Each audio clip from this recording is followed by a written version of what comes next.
Okay, good evening, good morning, good afternoon. Namaste to everyone. We are so happy that you're tuning in for another wellness webinar series.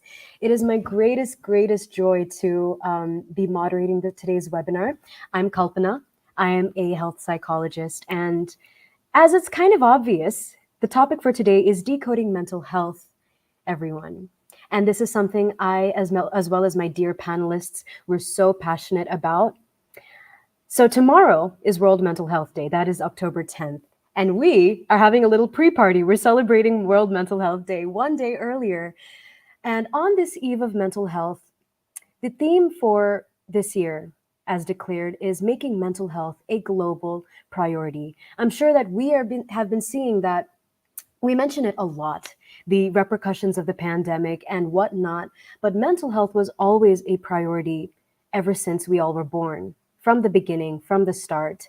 And I think we are all here today to talk about the nitty gritties of mental health, to dive deep into what mental health means for all of us.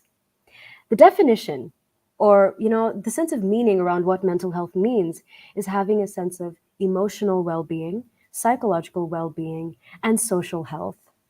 And so one thing we want to talk about today is just because you aren't sick doesn't mean people don't have scope to grow. I think mental health is something that all of us as individuals can nurture so deeply within all of us. And today we're here to talk about that. So welcome to this conversation on decoding mental health. I would like to start by introducing my dear panelists. So the first panelist is Dr. Meena Mishra. She is the chairperson of Brain Behaviour Research Foundation of India, New Delhi. Her passionate belief is in positive psychology and judicious applications of brain mechanisms in leading a healthy life. She gives full medical support to BBRFI despite being a doting mother. She had worked as an associate consultant in the Department of Radiation Oncology, Fortis Memorial Research Institute in Gurgaon. She has also worked as an honorary research associate at the North Wales Cancer Centre in the UK. Thank you so much, Dr. Meena, for joining us. Thank you so much. Yes. I would love to introduce Ms. Priyanka Pandey next. Ms. Priyanka is an RCI registered clinical psychologist and is working in the mental health field, has been working in the mental health field for 10 plus years, and has extensively worked with de-addiction cases and sufferers. Her clinical practice entails psychological assessments with individuals who are going through a wide range of psychological, emotional, and behavioral problems. She is associated with the Brain Behaviour Foundation of India and provided internships on an international level and trained more than 600 students for this field. She is a consultant at the De-Addiction and Rehabilitation Center in Gurgaon. She worked with the Fam Health Channel on Tata Sky and played a main expert role in Kahani Har Ghar Ki. She conducted awareness workshops on substance use disorder and presentations for Battalion SSB in Delhi. She's also conducted many web series during COVID times. Thank you so much, Ms. Priyanka, for joining us today. I'm really excited to have you as a panelist as well. Thank you so much. Thank you. Yeah, thank you. Now, our third panelist is Ms. Vaishnavi Gudivada. She's a blogger, ecopreneur, activist, and influencer.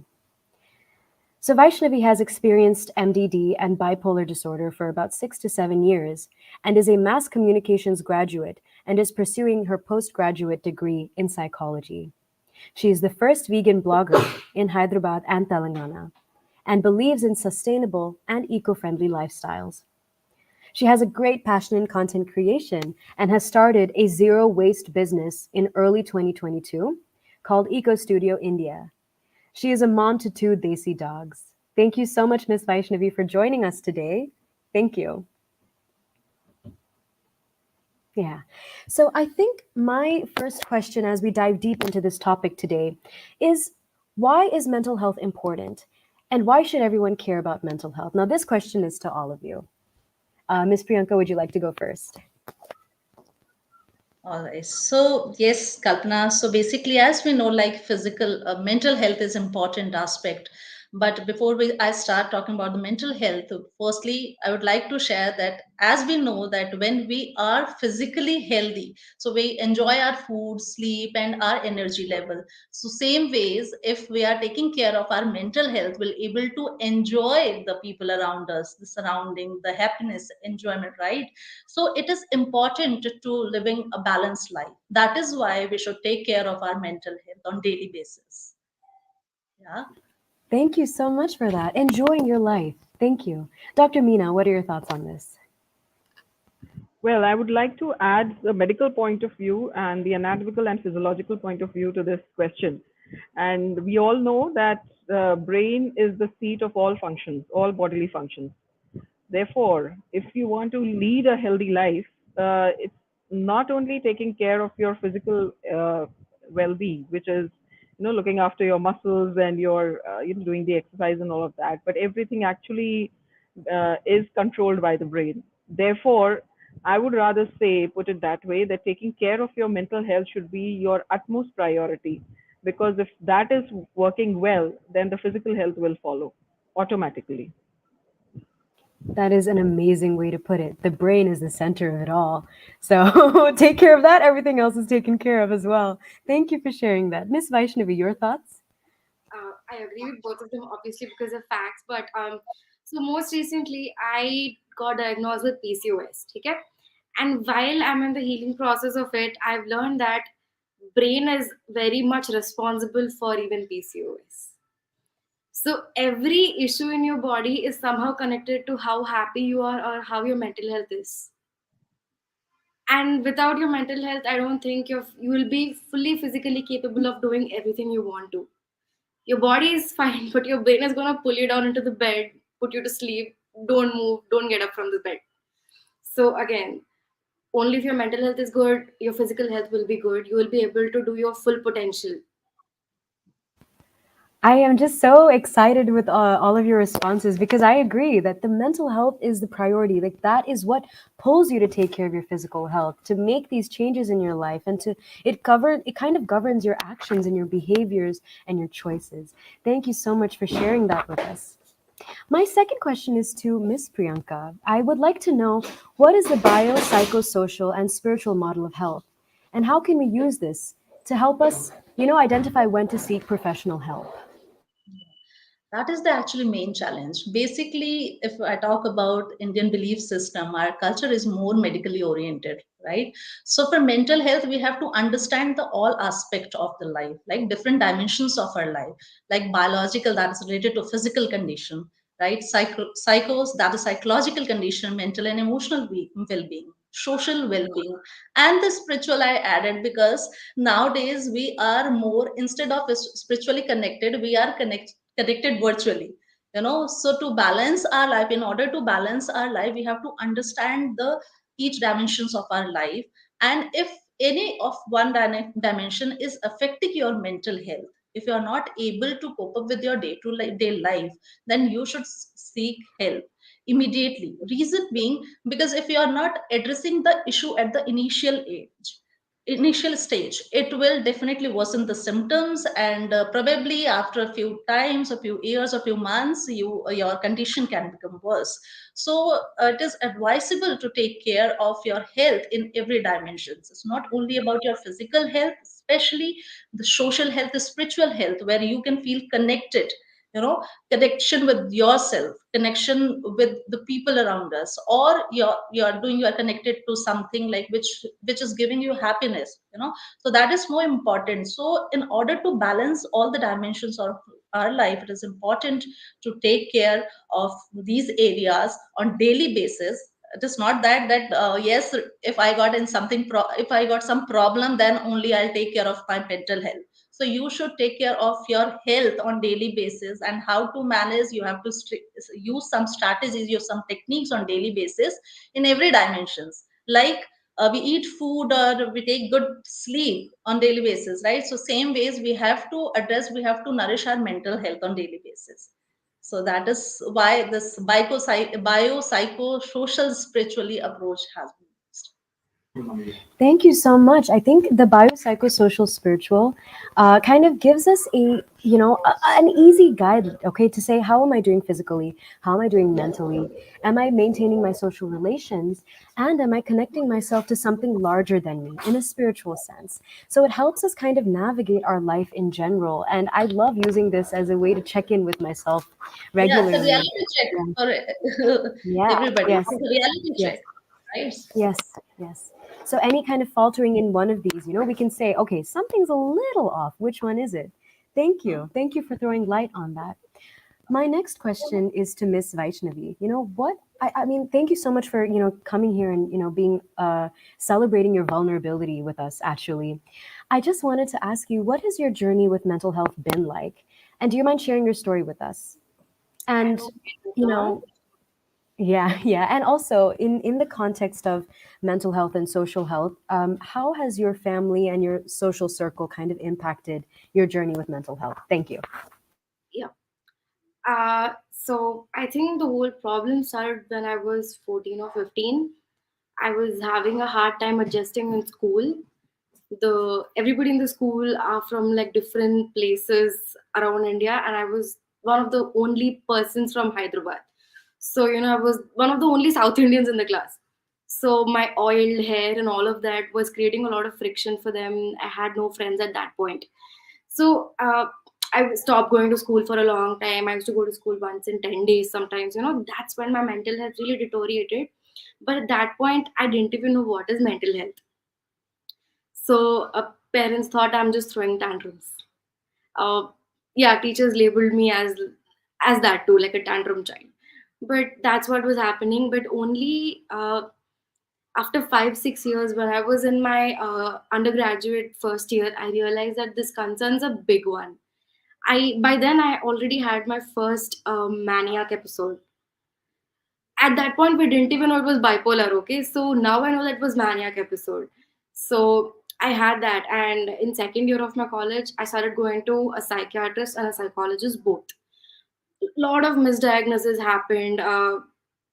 The disease, I mean the condition was named in various names, and the treatment never went properly. I was given the wrong medication which was making me more anxious, more sleepy. There was one day in college, in my final year actually, which is the most important year. I had just passed out in the class corridor, in the corridor of a college. So teachers were trying to wake me up, and I wasn't even waking up. It took them around 30 minutes to wake me up. I was just, sleepy because of all the medication that I was given, because it was a wrong dosage. So that kept happening for a long time. I did not get the right medication prescribed, neither did I get the good therapist. People were just labeling it as an adjustment issue is there, that's it. But deep down, only I knew how the mania and depression was affecting me. So one day I would be maniac, I would clean everything, I would do everything, I would do 1 week's worth of work in one day. And my academics were great, I was a class topper. But I never went to class. So that was the issue. And when depression was there, it would take me 8 to 9 days. So the cycles are different for bipolar. There are type 1, type 2, and many types again. So the I had rapid cycling bipolar, so that was happening. And 2021 I had some major stress going on at home. The lockdown had made it even worse for me. It became so horrible that I had to be hospitalized in a psychiatric facility for 16 days.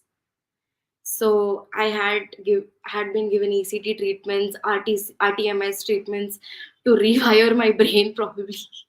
And finally, because the situation had gotten so worse, the doctors took me seriously and I got good medication.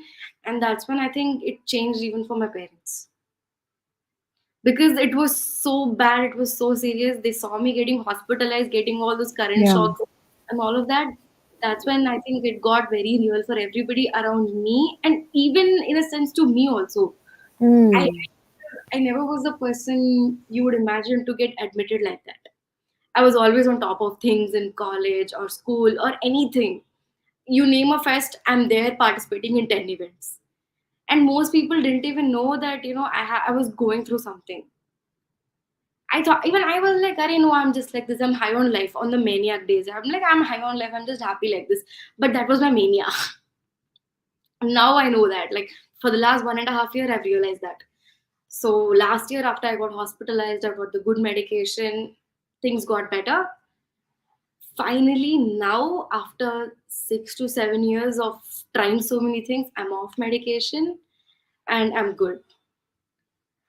I finished my course. I've done all the therapy that I had to take. I still go obviously whenever I need to, but I'm better now. I just, I feel like, I mean, I don't know how, I mean, it is for you, but this seems like a major win Yeah. to have. It's such a huge win. And thank you for sharing that story with us. And just know that we're celebrating that with you. And there are two major things that you highlighted that really struck for me. One is misdiagnosis, and how detrimental that could be for someone who's seeking mental health care. And that could really demotivate someone from seeking to continue to seek mental health care. When we're talking about mental health and celebrating World Mental Health Day, we want people to get the help that they need and that they hope for and desire.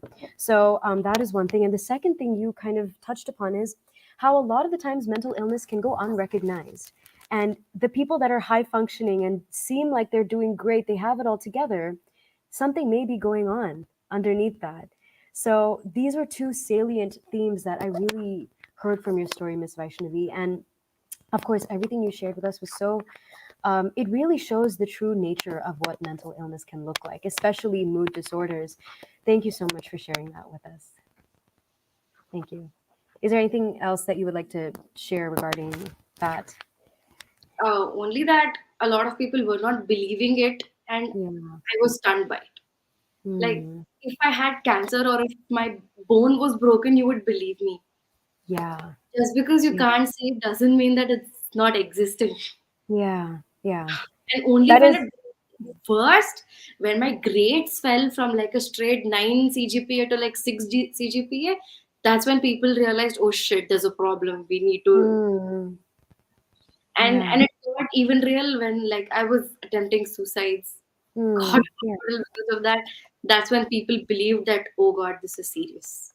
Like it Yeah. took me to see me like go close to deathbed to believe Yeah. that there's an issue.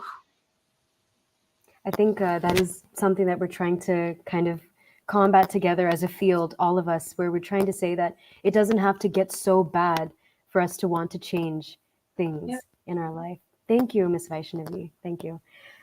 Dr. Meena, my next question is for you because I kind of like a lot of the times we see a lot of people. I mean, I get a lot of questions, right? How is counseling different from, like I counsel my sister a lot.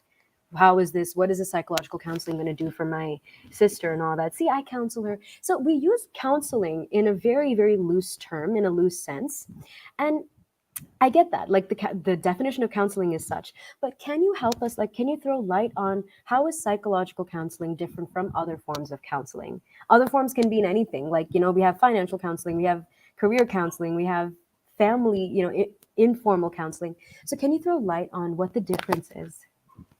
Well, that's a very good question, Kalpana. But before I answer this question, I must congratulate Vaishnavi for coming out of this kind of a situation and being a winner and being an exemplary sort of a personality for others to take cue from, and also sort of a very good warrior in terms of for us, for creating awareness regarding mental health issues.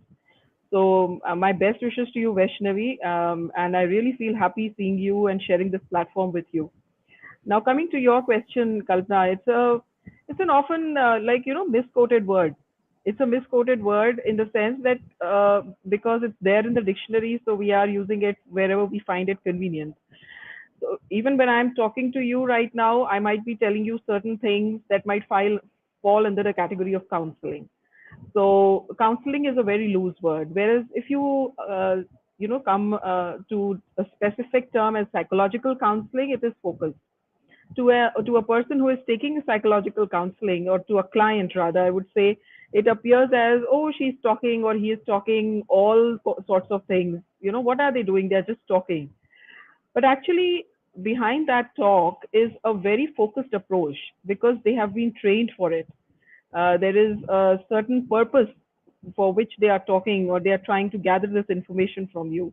So this is one thing that people have to realize, that when a psychological counseling is being given to you and things are being discussed, that is, do not take it as something which is very personal, or why should I tell this person, they might be judgmental, they would rather take it in another way. Even so, you have to consider that it's a very, very professional approach.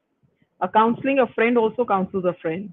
You counsel your children, but that counseling is very different. Husband wife also counsel each other at times, most of the times. But when it comes to psychological counseling, it is very focused. One has to realize that, and it is all, the person who is doing that psychological counseling, like for example, Miss Priyanka, whenever she's on the job, it might appear to you that she's touching all aspects of your life, sometimes even those aspects which you would not like to share with anyone. But that is the beauty of this particular counseling, that you have to share even the what you consider as the most insignificant part of your life, but that might be important for the psychologist to get a cue as to what is the problem or where the problem lies. So yes, I hope I've answered this question to the best, in the simplest of the terms. Definitely, definitely. And I really, I get very passionate when people say, oh, wait, but isn't this counseling too? I'm just like, no, it's not. Psychologists have theoretical backing. They're trained. They use skills all the time. And every Yes, single skill evokes a certain response from the client. And we can predict that to some extent.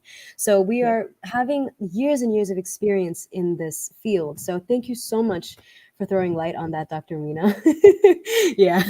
As My it's obvious, pleasure. I get very passionate about that. But okay, I'm Yeah. going to bounce back to Miss Vaishnavi on this, since we're on the lines of, what is psychological counseling. Um, so we are talking as professionals, but we've invited you here as, to share your experiences, and you have been on the client side. Now you've also done your postgraduate in psychology. Congratulations for that. But I do want to just ask you, as when you were seeking help, what was your experience like with handling different counselors, or what was that like, or psychologists and psychiatrists? And of course, this isn't a generalization on what a good psychologist is, but in your personal experience, to you, what seemed like, okay, that this is what told you that this psychologist was a fit for me? What were some signs? So, firstly, even though I finished my post graduation in psychology, please, I have done it in distance during COVID, so it's not valid. Firstly, that. And first off, I didn't even know the difference between a psychologist and a psychiatrist. I thought everybody is the same. Firstly, that has to be sorted out. People still don't know the difference between a psychologist and a psychiatrist. And I think many of my friends go to a psychiatrist and they're like, he's not even talking to me, she's not even talking to me. I'm like, you go to a psychiatrist for a diagnosis, not for like a therapy. So that has to be sorted out first. So the first time I went to a psychiatrist or a psychologist was back in 2014, okay? 2014, 2013, okay? It was not a psychiatrist, sorry, just a psychologist, and it was at a school level. So whatever I told them, it came back to my parents. So no, it was a no for me. It was not a safe space for me. According to me, it was not a safe space. But then in 2018, I found a psychologist and a psychiatrist both, and I went to them. It was a horrible experience. Frankly, I think, if you're a teenager going to a therapist, at least back in 2018, they would just generalize things for you. They would just generalize. Now things have changed a lot. Now I see therapists are amazing, but back then, 4 years ago, it was very generalizing stuff. So I did not like that experience.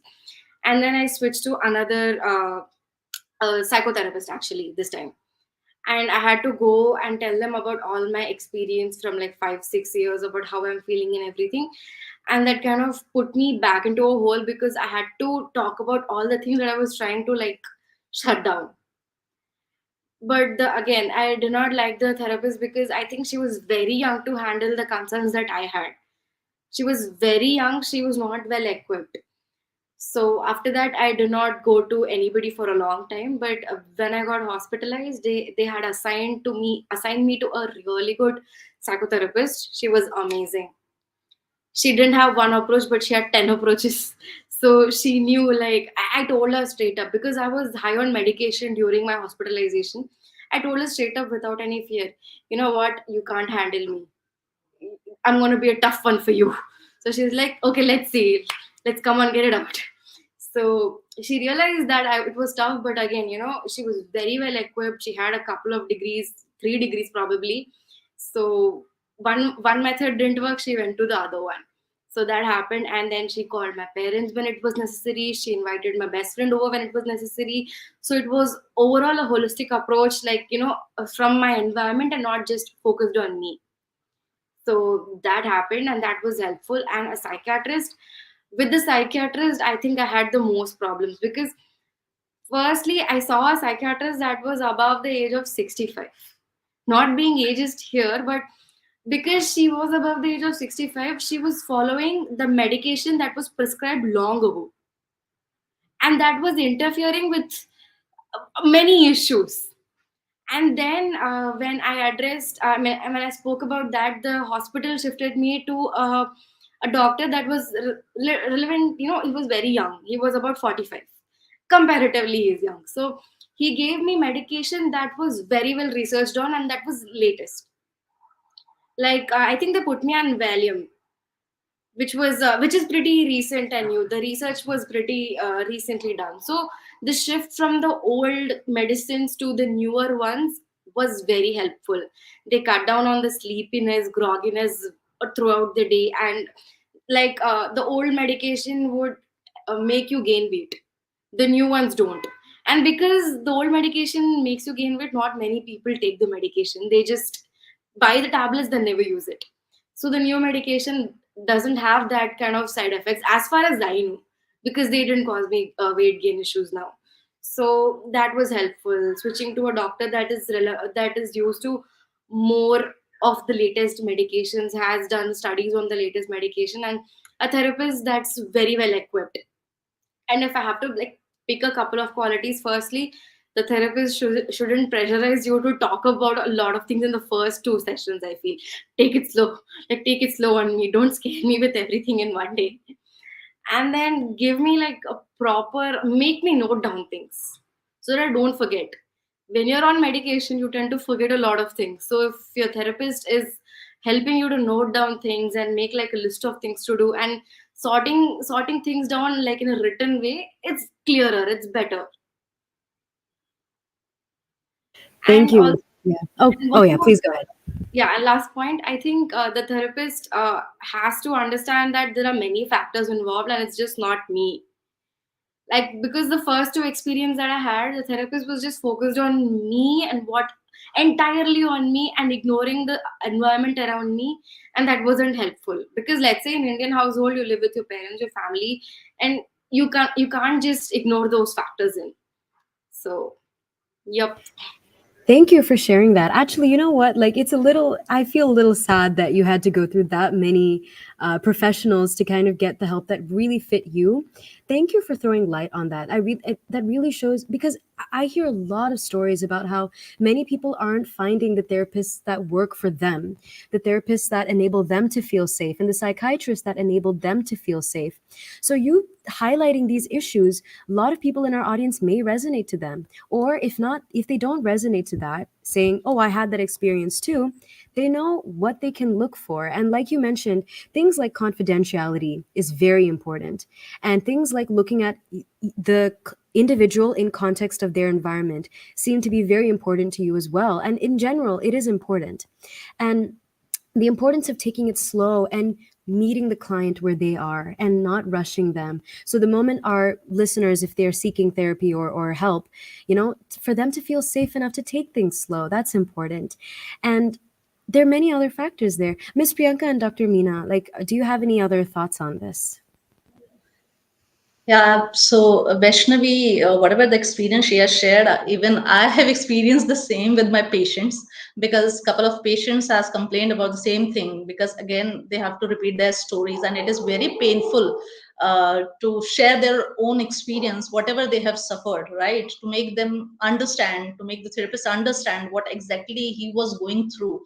So it is very difficult and painful as well, right? So I can understand. So the therapist, yes, it has to come from the therapist psychologist side, that he or she should be ethically, like professionally, if we're talking about the profession, so it means that we are talking about the ethics, we are talking about some boundaries, and we are also talking about the giving attention to our client. We should approach the client like need based client approach, should be like that, need based, right? So this way we can help the client by listening to him or her, or not giving too much of suggestions in the beginning, so that somewhere gives the space to our patient, to our client, that yes, somebody is there to listen to me, right? So that approach should be much appreciated if the psychologist, those who are practicing in this field, so this approach if they can use, yes, definitely. As Vaishnavi said, I found the good psychologist, so that is the term we quote, that yes, it is a definition of good psychologist.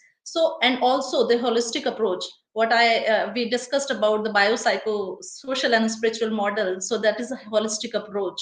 So we have to understand the other factors also, not only the what the presenting complaint the client is talking about. So we have to find out the deep rooted causes of the problems and the prognostic factor as well, right? Because for the recovery also, we have to see that in future what triggers can affect him mentally, and what support system can help him or her to recover from the illness. So that's a great valid point, Vaishnavi, you countered. So this Thank you. is what Thank you. yeah. Thank you, Miss Priyanka. Thank you. Dr. Meena, do you have any thoughts? Oh yes, I would like to be, beg to be a little different. I feel that you have to find the right kind of a psychologist. So you will not be able to trust the first person you go and see. And so this is something that whenever I'm not a psychologist, but whenever somebody asks me for advice, on to which psychologist should I go, so whenever I'm giving reference, I always add this point to them. I always say, see, you might have to go to a second person also. Be prepared, mentally prepared for that. You may not be able to build a rapport, which is okay. It's normal. See, you have to be with a person whom you are able to trust, whom you are able to build a vibe with. So these are certain things which are intangible. You cannot see them, but they do very well exist. And it's not a psychologist, probably much more, because you have to do a lot of talking. You have to share a lot of intimate stories and facts. So first of all, you have to be able to trust that person. You have to be able to trust the process she's following. So even with doctors, it is the same thing. Whenever you go for a medication, you may not be able to trust the first doctor you go, and you might, there are people who go to see, second opinions, third opinions. So I think it will always be a part of the process, and one should not be jittered with it. What they should be more concerned about is finding the right person, because once you find that person, then you're going to stick with it for, as long as you possibly can and is required. Then coming to the second point of Vaishnavi, why she had to, go through this painful process of going to a person where they were not helping, or she was not helping. I think she was in much more advanced stage of her problem, where she desperately needed somebody to, give the best shot at the first go.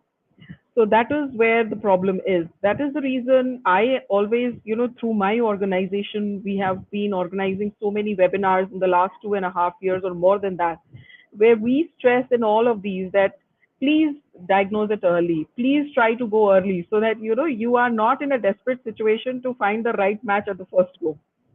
So it's kind of a marriage. It's kind of a marriage, looking for the right kind of a partner. So even a psychologist is your partner, because you're going to go to that person very often. So even once you are cured, you have to periodically see them to, share your present status. So I think it has to be a bonding for life, if I may say so. I A love go-to that person. you mentioned that. I love that Yeah. you mentioned that, Dr. Meena, because the reason I try to shy away from using good psychologist and bad psychologist. I like to use the word. Of course, I like, for our conversation purpose, it's great to have those words, but I like looking at it as an ethical psychologist and an unethical psychologist because that's the bare minimum, a professionally qualified psychologist. But beyond that, something at least I've learned in my training is that there's no right way to do therapy, there's no right way to do psychology. At the end, we're not robots that are helping our clients. We're all human and we have our own attitudes, our own experiences, our own tendencies, and we bring that into the, sessions that we're in. So that's such a valid point for all of our dear listeners and, viewers, where yes, you need to look for an ethical psychologist. You need to look for someone who's professionally sound, someone with a master's at least in psychology, preferably bachelor's and master's, and many in MPhil or their PhD. That's like that's a necessity, and as well as ethics. But beyond that, it's a fit. You're talking to a human. You're not talking to someone who's just going to give you medications or a robot that's just going to tell you what your problem is. So like you mentioned, it's a fit. It either is or is not, and it's okay. That doesn't mean that they're a bad therapist or a good therapist. Of course, like in the experience of Miss Vaishnavi, we saw very apparent, acts of breaches of confidentiality where information was not contained and it was told to the parents, especially in school, for example.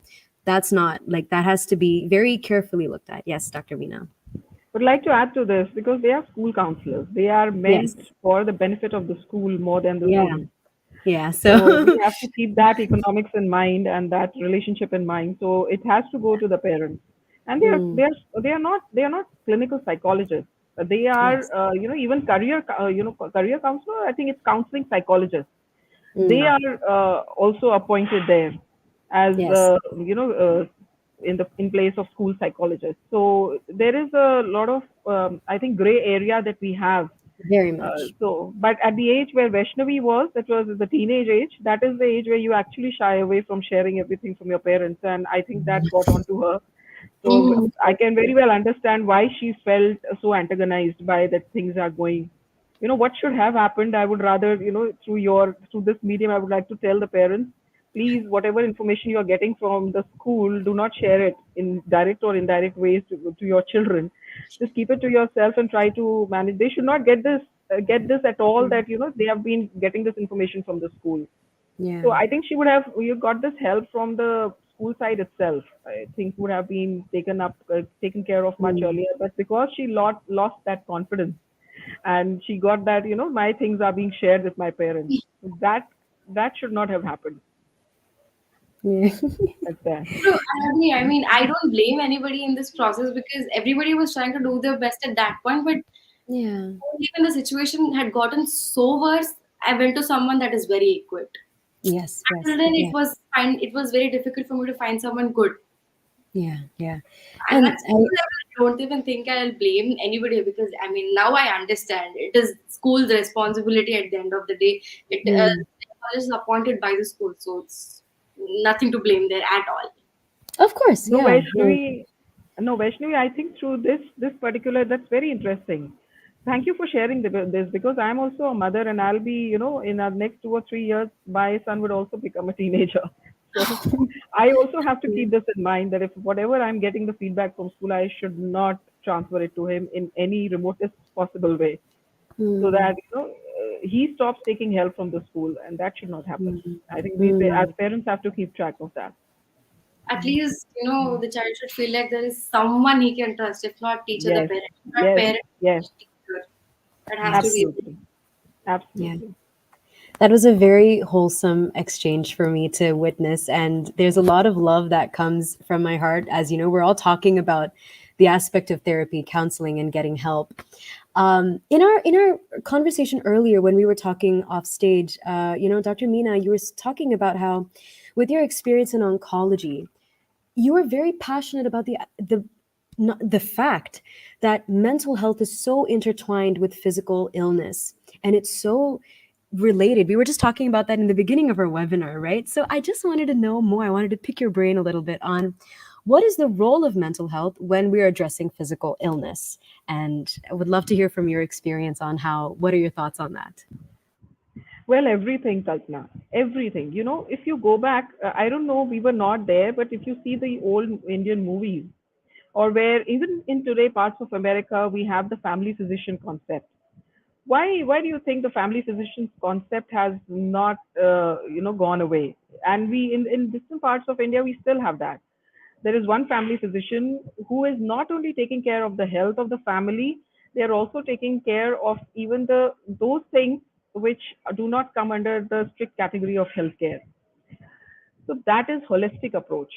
That is the reason the family physician concept is not extinguished yet. It's not gone away, and that is why I told you that when we are conversing that especially in oncology, because cancer treatment is a prolonged treatment. It's a chronic process, and during that time, it's not only the physical pain; it's a lot of emotional pain and a lot of mental trauma. Both things are happening. Plus, the treatment is also having its effects on the brain. So certain treatments, like the drugs, are also having their effects. So it's a combined thing, and it's very essential that especially because I was working in that field, so I always wanted good psychological care to be a part of the entire package. But everything runs on economics, and I tried to discuss it with a few, at least one of the corporate hospitals that I worked in, and this was the viewpoint I got, that because it's going to add an expenditure, and not all patients are welcoming this psychological counseling part. Therefore, that is the reason they have not introduced this compulsorily. However, what sort of gave me a solace was that now, as I was working in Fortis Gurgaon, I could see certain few of the patients themselves asking for psychological counseling. So I thought there is some progress here, some progress. People themselves are asking for it, and I would be more than happy to direct them to a psycho-oncologist. So definitely, in most of the chronic diseases, even for acute diseases, when you are having fever, you can see, yesterday you were working well, you were all in high spirits, and suddenly you have a fever, you have a viral, and you're all low, and you are on bed. So what kind of the change in psyche you can, even an individual, a layperson can appreciate. So everything actually, even the moment you get up in the morning, everything is related to your mental health. And mental health is a wide concept. There are so many, like you say, psychosocial, spiritual model, everything is associated. So one thing is, everything is connected. But I think, well, it's now high time that we start acknowledging the importance of mental health should not be considered only as a part of the disease process, but mental health is essentially a very much part of your day-to-day existence, and that people have to realize. And it is, our job, as whatever role we are, and if we are able to understand this fully well, then it's our becomes our moral responsibility to spread this message across as much as we can. So I even agree. one message being spread a day will be enough, I think, and we'll be seeing the change in the next couple of years. And it's very unfortunate that a pandemic like COVID has to give this kind of an impact, that people have started now at least acknowledging mental health.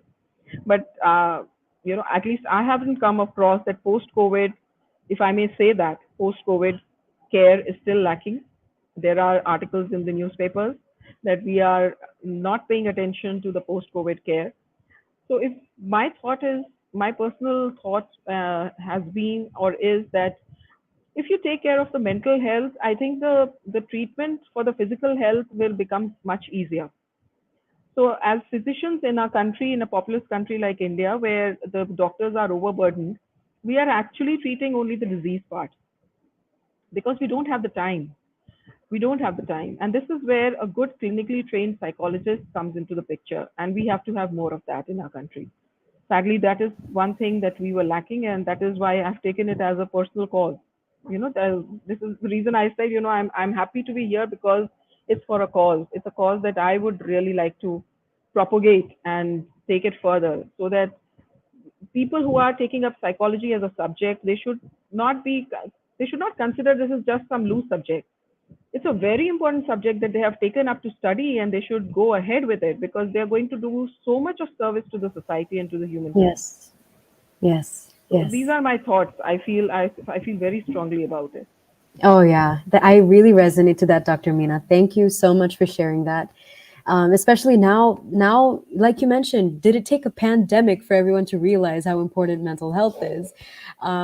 Now that it's all out in the open and it's so obvious that mental health is important, all hands are necessary. We need to get everyone on the front line and just helping and helping people improve mental health and just promoting their general sense of life and in celebrating life, like Miss Priyanka mentioned in the first.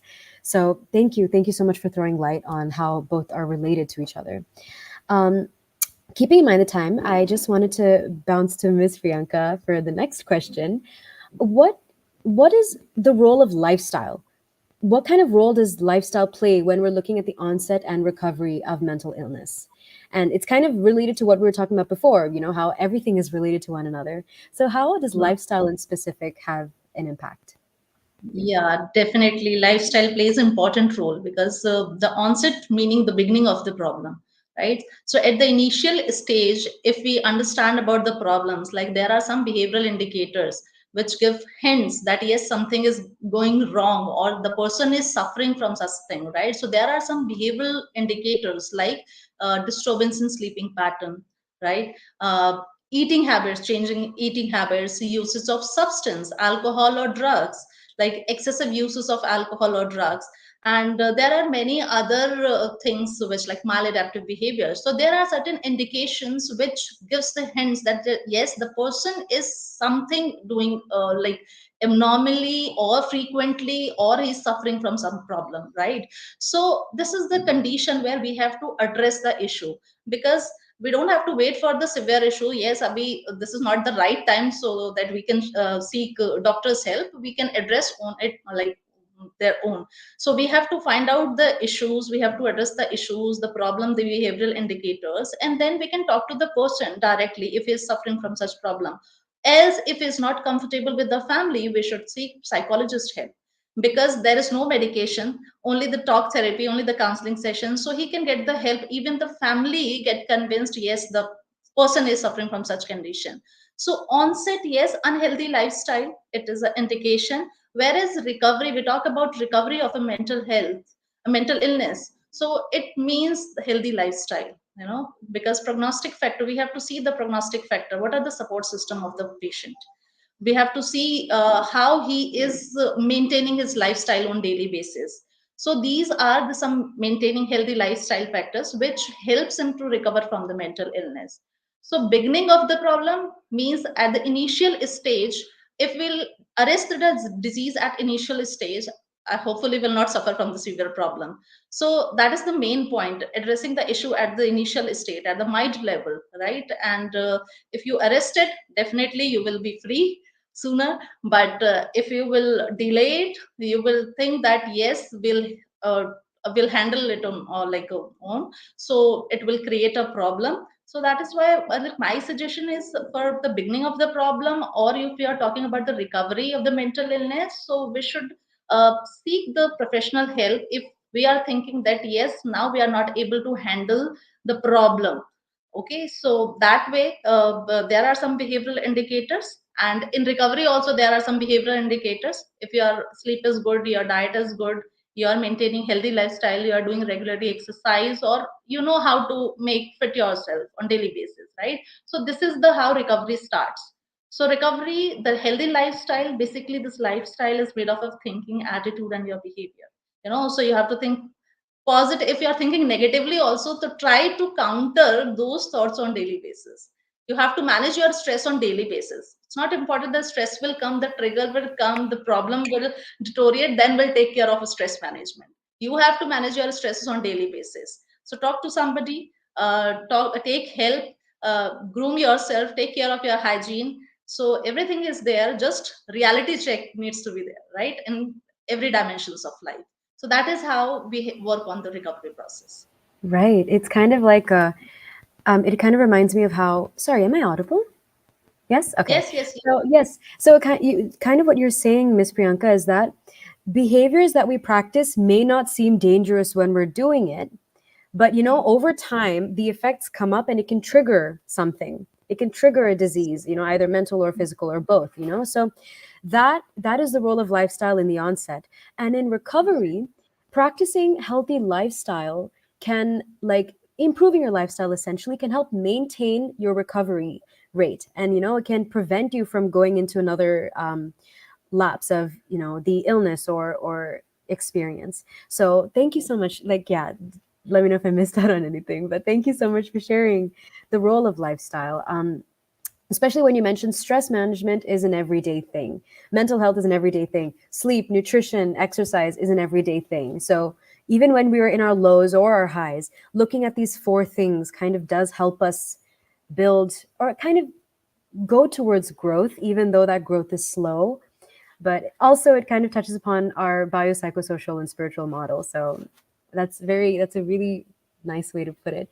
We actually have a question from a viewer, and I would like to ask you that, Miss Priyanka, is how do you let go of emotionally draining experiences? And they've given an example like a breakup, and that we know how challenging breakups can be. Thank you so much for asking us that question, viewer. I can't see your name right now, but thank you. Miss Priyanka, please, your thoughts. So, breakup is an experience, right? A person who is going through that experience, that is very obvious because he or she has invested her or his emotions with the person, right? So, he will experience the painful emotions, he will experience the negative emotions. But this is the situation, this is the temporary situation. So, we have to accept that past because it was a learning. So it is totally depend on the patient's or the client's or the person attitude, that how he is taking his breakup. If he is experiencing those emotions, yes, that is very obvious, but the emotions are persistent. If there's nobody to talk about that, if there is no healthy lifestyle, or if there is no distraction, if the environment is dysfunctional or the toxic, so he will feel more suffocated, right? So that experience, he will experience the negative emotions, he will experience the pain, he will experience the difficulties. But yes, he has to accept the past. But also, if there is any guidance, if the like family is there and they are guiding the person, not criticizing, not blaming the person for any reason, so he needs support at that time. The family or the person or the loved one has to understand what he exactly going through. So not commenting on the person, well, accepting the experience. He has experienced something, so the family or the person or the loved one can educate about the consequences of the experiment. So that is how you can guide the patient, you can guide the person. And also like involving in certain like healthy techniques, or sitting with the person, or guiding, like there are so many other things where you can target, or you can distract yourself following your hobbies or passions. So this will help you to overcome those emotions. So I think the person needs support. The society has to accept that experience, whatever the person has suffered from, right? So the main challenge is basically the family or the society, we become judgmental. We start blaming or criticizing the person. No, this is your fault, because of your nature you are going through this, so you have to face all this your consequences. No, this is not the right approach. You listen to your person, listen to your loved one who is suffering from that experience. So giving support, emotional support, and time, patience, it required patience, right? So that will help him to grow from the past. And definitely with the support of the family or the friends or the environment, he will definitely forget the past. Thank you so, so much for unpacking that, Miss Priyanka. That was loaded with so many pointers. One is understand, are my emotions, say for example, I'm the one experiencing the breakup. Are my emotions really persistent? Are they going on for a really long time? Am I able to talk about that with someone? Then second is, how am I accepting that this has happened? Do I know that, okay, this is done? Second is, who are people that I can get for support? Who can I talk to about this? How can I ask my family for support? How can I ask my friends for support? Then is, what is some healthy practices that I can do? Self-care. Like, we were just talking about lifestyle. How am I sleeping? How's my food? Everything. Yeah. Very big one. What are my hobbies and passions? That kind of connects me to who I am, and I'm not limited to what my relationship with this person is. I'm my own person. So what are my passions? What are my hobbies? How can I stay away from people that are blaming me for this experience? And the last one is, can I give myself time? to overcome this? Let me take my time. Thank you so much for unpacking that. Thank you. Now, this last question is for all of you, dear panelists. Now, this is like a rapid fire round, keeping in mind the time as well, but this is going to be fun. I would like to start with Dr. Meena and then Miss Priyanka and Miss Vaishnavi. What are 4 self care practices that you follow to nourish your mental health? Well, the first would be discipline in day-to-day tasks, then gratitude for all the things that I have. Third is giving a lot of love to my family members, taking care of them. So that gives me, sort of nourishment. And of course, in the fourth, I would include a combination of diet and exercise and good sleep. So it is not essentially 4 factors, but I think that is one bundle. No. Yes, Thank you. yes, definitely. Thank you, Dr. Meena. Miss Priyanka. Yeah, for me, because I'm already been like working in this field, so I have to deal patients on daily basis. So I find my own ways to relax on daily basis. So Yeah. sometimes, like obviously, food and mood. So I have to take care of both the things, food and mood, right? So sometimes, like yes, eating good food. That is my like yes, I'm very fond of good food, and sometimes listening music. I go for a short drive, not for long drives. And especially uh, my agenda on daily basis is to be productive. Whatever I am doing, I don't want to make myself busy. I want to be like productive. Whatever I'm doing, I'm getting something out of out of that, right? So that productivity makes me like healthy. Yes, I'm getting reward on daily basis. So that is my approach. And yes, cooking is my hobby. So for food, obviously I'll cook the food. So on daily basis, either I'm doing something or the other for my own relaxation in spite of my this hectic schedule. So that is how I daily like nourish my mental health. Thank you so much, Miss Priyanka. Thank you. Miss Vaishnavi. Oh, you're muted. Sorry. As Dr. Meena said, that discipline that I've been trying to, incorporate into my life. I'm taking melatonin tablet every day to fall asleep because if I sleep, my day is set. I wake up early. I have the time to do all other things. So sleep hygiene is very important for me. So that's my self care. That's my kind of self care again. Sleep and sleep hygiene. So first thing is that. Secondly, I'm trying to eat well. I've cut down all processed junk from my life, all chips, biscuits, chocolates, all of that. Whatever I want, I get them in a different way or I make them on my own. So food has been very helpful because without good food, I think your body will not work well. That's what I feel. And third, I write a lot. I've been writing a lot since I was 13, 14. I have like a stack of diaries. And this writing habit has paved a way for my career. That's how I'm into content creating now because I write. So even like the doctor that I see, the psychiatrist, he's one of my clients at office now. So writing has helped me find so much of joy, be it sadness, be it work, be it whatever, writing. That's been very helpful. And pretty much that, and fourth, walking.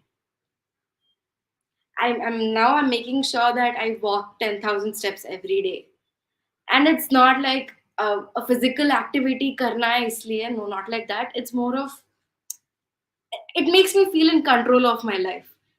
I did 10,000 steps today. Wow, that's an achievement. So that gives me a kind of sense of achievement. So it makes me feel better. And every time I hit 10K steps every day, otherwise I hit 9K and I just leave it. But the days where I hit 10K, I feel very, very, very happy. So that kind of approach I have.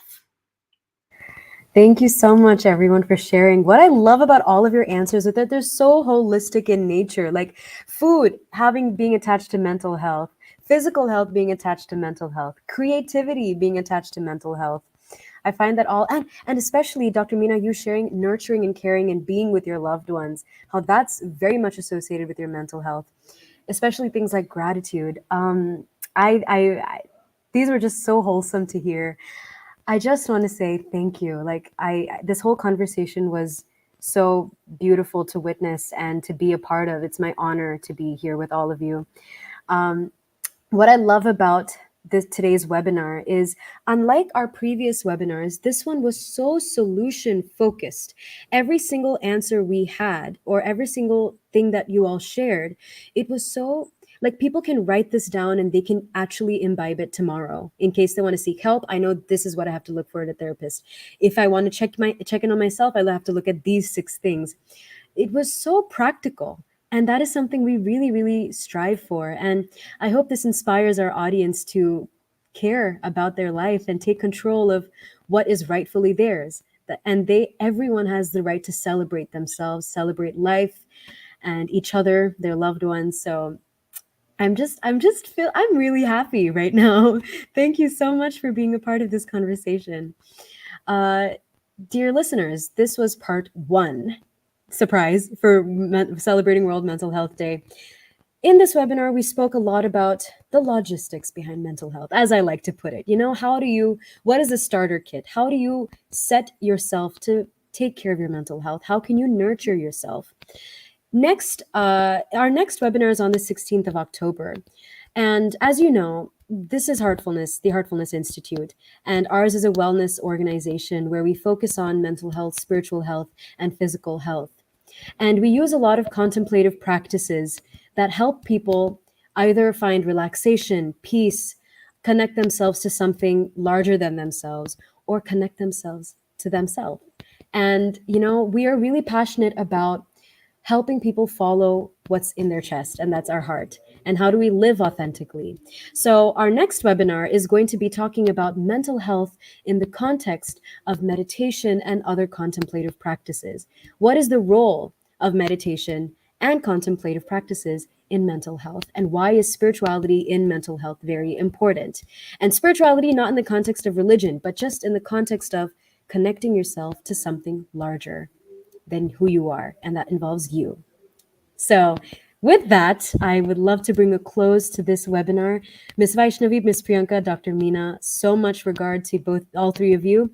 Thank you so much for being a part of this. And audience, you can email us at wellness@heartfulness.org if you have any topic recommendations or something you would like us to talk about. Thank you. Thank you. Thank Thank you, you. everyone. Thank you. Thank you. Thank Have a you so great much for time. inviting all of us to this webinar, actually. It's our pleasure. It's our pleasure. Thank you. All right.